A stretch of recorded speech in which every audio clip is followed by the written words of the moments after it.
Okay, so in this lecture I want to talk about inverse trig functions. So we talked about inverse functions, and that in order for a function to have an inverse, it needs to pass the horizontal line test. So in order to be a function, it has to pass the vertical line test, but for its inverse to pass, or to be a function, the original function has to pass the horizontal line test. So we're off to a bad start here with sin x, because immediately we can see, we can consider the x-axis to be a horizontal line, because it is, and it intersects, well, I've only drawn 2 periods here of sin x, but it's going to intersect sin x an infinite number of times. So it doesn't pass the horizontal line test. But we also talked about how we can restrict the domain of a function so that it does have an inverse.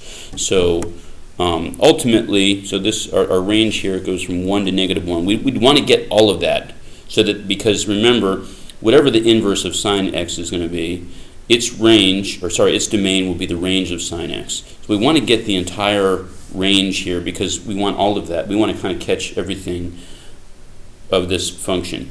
Of course, though, we are going to have to restrict the domain. So the one way, I mean, there's actually lots of ways it could have been done, but the way the kind of the standard that someone decided on once upon a time was to restrict it from, we're going to start at -π/2, that gets us from -1, and then up to, at π/2, we're up at 1. So let's just draw that over here. So we're going to go -π/2 to π/2, and that's going to take us, so not really drawing the scale because 1 is actually smaller than π/2, but so we're going to have something, this will have kind of half our curve here and then the other half down here. All right, so this, it's still sin x, but we're going to restrict the domain to -π/2 to π/2. The range is the same as the function without the restricted domain, -1 to 1. So using that, then, down below here, let's see what the graph of arc, well, it's inverse sine, but very frequently you will see arc sine. All right. Well, we know the domain and the range are switched. So since it goes from -1 to 1 on the y, then it'll go from -1 to 1 on x. And also, again, because they're switched, so these x values now become the y values. It'll go from, the range will be from -π/2 up to π/2. And again, if we flip this, kind of draw in here our line y equals x, so we flip it, it's going to actually come this way and come around this way. So we're going to have something that looks kind of like it bends the other way and then bends the other way down here. So this would be arc sine. Its domain is the range of sine, so it's -1 to 1, and its range is the domain of sine, so -π/2 to π/2. Just a reminder, these square brackets mean that it includes -π/2 and π/2, and up here it includes -1 and 1. That's not going to be the case for everything that we look at. So I want to make that point now. Okay, so there is arc sine. I'm going to go through 3 of them in this lecture. I'm going to talk about arc sine.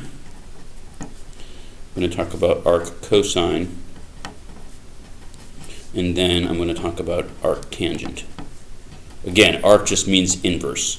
I'm not going to worry about arc secant, arc cosecant, and arc cotangent, but they'll be derived in similar ways as we're going to do for these 3 in this lecture. All right, so let's take a look at cosine now. Just a quick review of what the cosine function looks like. Really, it looks like the sine, except it's shifted over. So instead of starting at 0, it starts here, and it comes down, and then it comes back up. All right, and then it, obviously keeps going, and so on. So this is 1. It goes down to -1, so it has the same range. This is, whoops, not sine. This is cosine of x. All right. So again, horizontal line, intersects it multiple places, so we have to restrict the domain of cosine. The way that we do that for cosine is we cut it off right here, and that happens to be pi, right? Cosine of pi is -1, and we're going to start it here at 0, all right? So we're going to restrict the domain of cosine from 0, so the domain will be 0 to pi. We'll make that square, and then the range, as we just noticed, is from -1 to 1.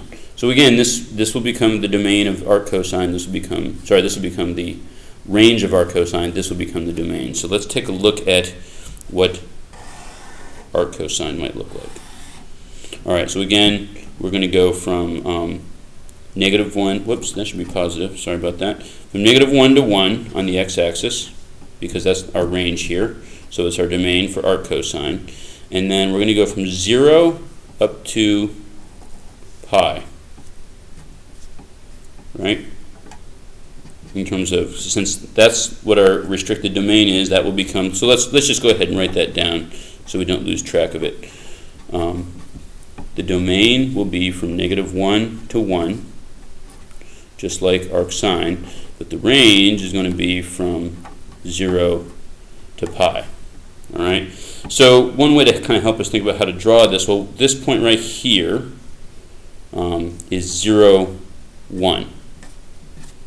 Right? So that means that 1, 0 has to be on, right? We switch. This is 1, 0. We know that if 0, 1 is on the function, 1, 0 is on the inverse function. This point right here is pi -1. So that means that -1 pi right here,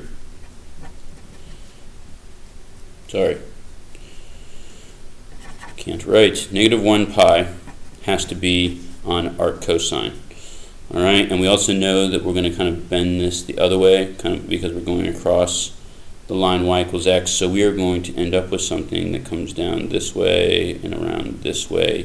It crosses right here at 0 in the same place that it crosses here, which is pi over 2. All right, so again, with pi over 2 on the x-axis, so this is pi over 2 on the y-axis. All right, so there is arc cosine. Now let's take a look at our last one, which is tangent. So tangent actually a little bit more obvious where we will restrict the domain on this one. So let's just take a look.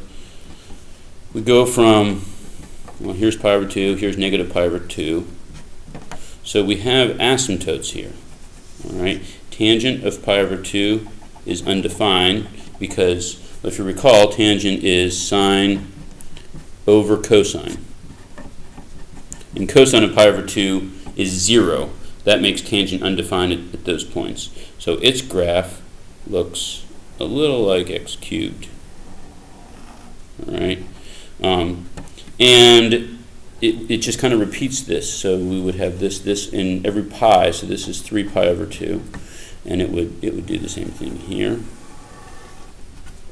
All right, it would do the same thing back here, where this is -3 pi over 2. So we can just take one of these, and you can see that what we're going to have a 1-to-1. If we just take one of these, we'll have a 1-to-1 function, right? Because any horizontal line through any single one of these only crosses our function, the graph of our function, in one place. So as long as we get rid of all the other ones, we should be fine. So here then, we're going to have the domain is going to be from -pi over 2 to pi over 2, and this is the part that's important. It doesn't include those, right? Because there is no function value associated with these. Tangent of pi over 2 and tangent of -pi over 2 are undefined. And then the range, this thing goes from -infinity to infinity. All right?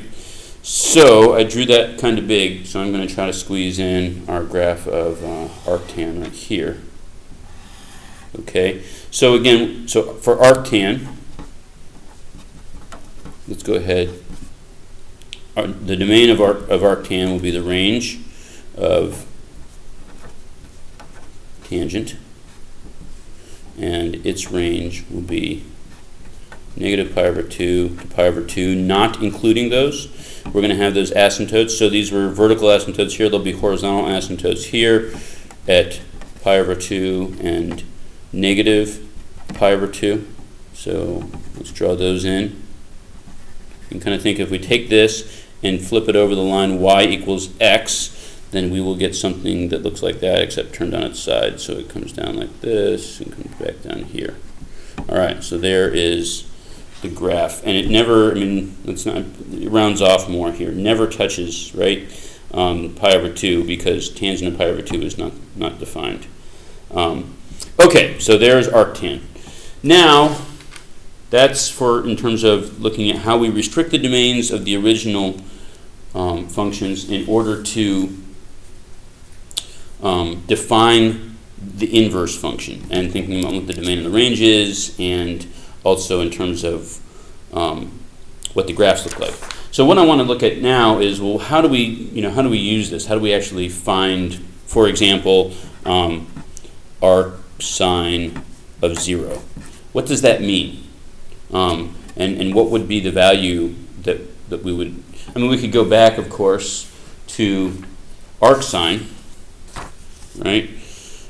So here's arc sine, and arc sine of 0 is right here, right? So if we look at the graph, we can see that when x equals 0, then this should equal 0. Another way to think of it, though, is we want to find out where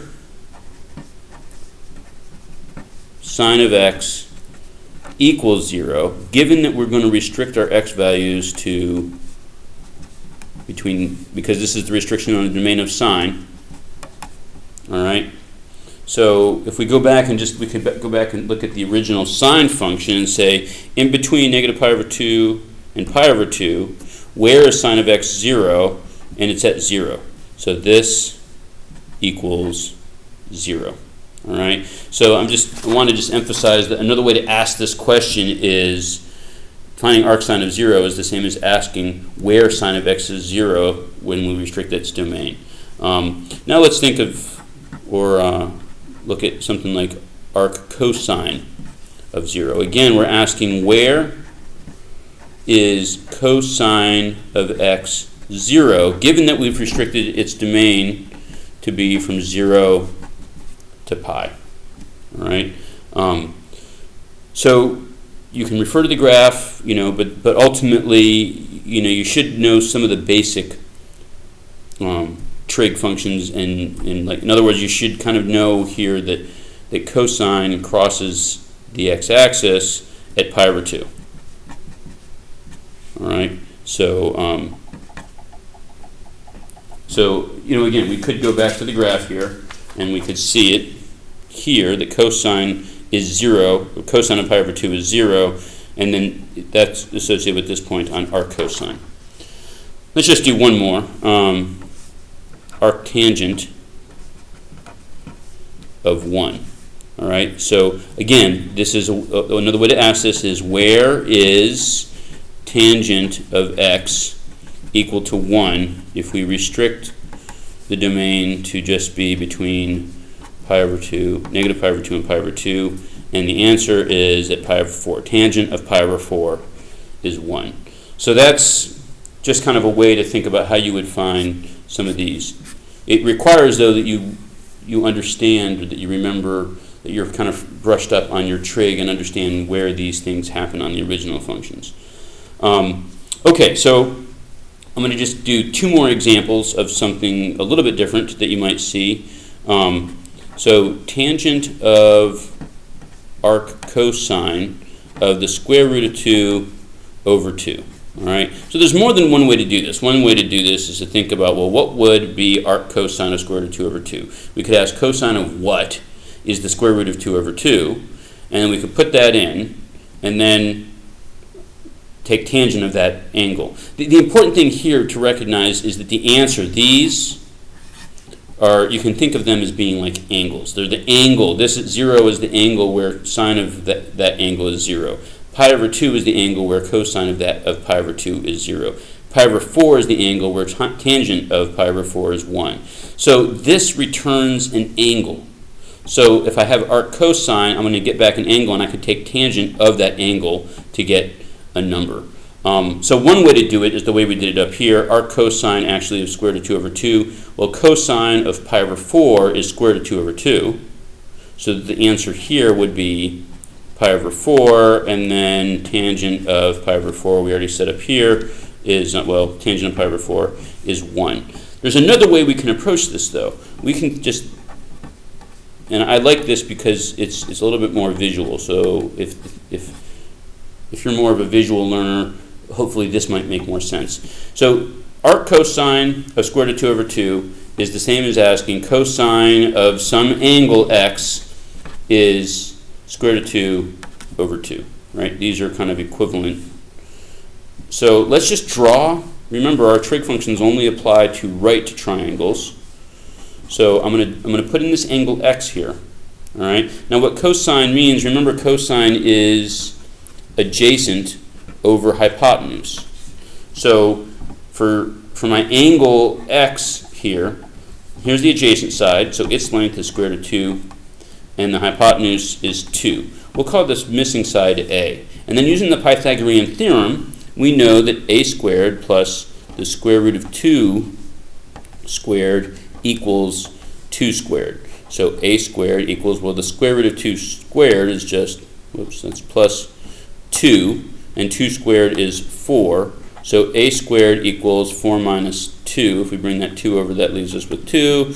And a just equals the square root of 2. I mean, technically, it would be the plus or minus the square root of 2, but we're talking about the side of a triangle, so we want the positive. So this is square root of 2. Now, we want to find tangent of this angle. So we can use the same triangle, tangent of x. All right? Well, now we can just use our triangle. Remember, tangent is opposite over adjacent. All right? So opposite of x is the square root of 2, and adjacent is square root of 2. So we get back 1, which we already knew, but sometimes what you end up with in here is not something that is kind of one of the basic angles that you probably had memorized, like, 0, pi over 4, pi over 2, pi over 3, pi over 6. In terms of angles, 0, 30, 45, 60, 90, and so on. If it's not one of those, this can be a very helpful strategy of drawing it. Let me just give one more example of this strategy. Let's find cosine of arc sine of 5/13. Okay, so again, looking here, arc sine of 5/13 is kind of equivalent as to saying sine of what angle gives me 5/13. All right, so let's go ahead, let's draw a triangle again, a right triangle. We'll make this x our angle. So sine, remember, is opposite over hypotenuse. So the opposite side is 5, and our hypotenuse is 13. We need to find this missing side, a. Right? So I have that a squared plus 5 squared equals 13 squared by the Pythagorean theorem. So a squared plus 25 equals 169. Subtract 25 from both sides, you get a squared equals 144. So a equals the square root of 144. We only want the positive square root, so we get 12. All right. Now that I have my angle or my triangle complete, I say, okay, I want cosine of this angle. All right. So without ever finding out what the angle is, I can use the triangle to find out what cosine of it is. So remember, cosine again is adjacent over hypotenuse. So this would be 12 over 13. So again, I think this is a very useful strategy, especially in this case, trying to figure out sine of what equals 5/13. That's not going to give us back one of our kind of standard angles that we usually think of when we're thinking about the unit circle. So this is a strategy that can be really helpful and also gives some insight into what we're doing.